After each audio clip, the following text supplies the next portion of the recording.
ગઢડા ગઢડા તાલુકાના માંડવધાર ગામમાં પિતા અને પુત્ર પર થયેલા જીવલેણ હુમલાની ઘટનાએ સમગ્ર પંથકમાં ચકચાર જગાવી છે. આ ગંભીર હુમલા બાદ હજુ સુધી યોગ્ય પોલીસ કાર્યવાહી ન થઈ હોવાના આક્ષેપ સાથે સ્થાનિક લોકોમાં ભારે રોષ જોવા મળી રહ્યો છે. મુખ્ય વિગતો: ઘટના: માંડવધાર ગામમાં અજાણ્યા કે જાણીતા શખ્સો દ્વારા પિતા પુત્રને નિશાન બનાવી જીવલેણ હુમલો કરવામાં આવ્યો હતો. રોષનું કારણ: ઘટનાને ઘણા દિવસો વીતી ગયા હોવા છતાં પોલીસ દ્વારા આરોપીઓની ધરપકડ કરવામાં ઢીલી નીતિ અપનાવવામાં આવી રહી હોવાનો આક્ષેપ છે.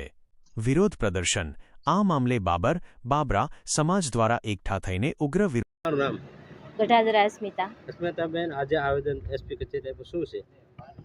આજે જે આવેદનપત્ર આપ્યું, જે અમારે ગઈ 24 તારીખે જે ઘટના બનેલી પપ્પા અને ભાઈ ઉપર જીવલેણ હુમલો કરેલો, એના માટે અમે આવેદનપત્ર આપવા આવેલા છીએ.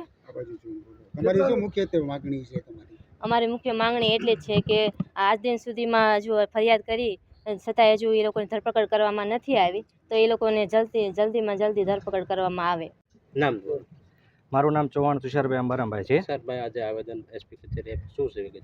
આજે અમે માંડવધારની જે બાબર સમાજના પિતા પુત્રો પર હુમલો કરવામાં આવ્યો તે અંતર્ગત બોટાદ બાબર સમાજ અને ભાવનગર બાબર સમાજના પ્રતિનિધિઓ દ્વારા એસપી સાહેબની કચેરીએ આવેદનપત્ર દેવા માટે આવ્યા છે. જે હુમલો થયો 24 તારીખે, આજે 24 તારીખના આજે 9 દિવસ થઈ ગયા, છતાં પણ આરોપીઓ 9 જેટલા આરોપીઓ છે અને જીવલેણ હુમલો કર્યો છે. અને 9 દિવસ થવા છતાં આજ દિન સુધી હજી કોઈ પણ પ્રકારની ધરપકડ થઈ નથી.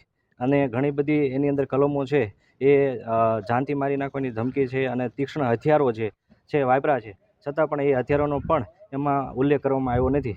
તો અમારી એવી માગણી છે કે ભાવનગર બાબર સમાજ અને બોટાદ બાબર સમાજના દરેક પ્રતિનિધિઓ દ્વારા કે જે લોકો આ કૃત્ય કર્યું છે એ 9 જેટલા આરોપીઓને તાત્કાલિક ધોરણે છે એની ધરપકડ કરવામાં આવે અને કડકમાં કડક સજા થાય એવું વલણ છે સાહેબ દ્વારા લેવામાં આવે.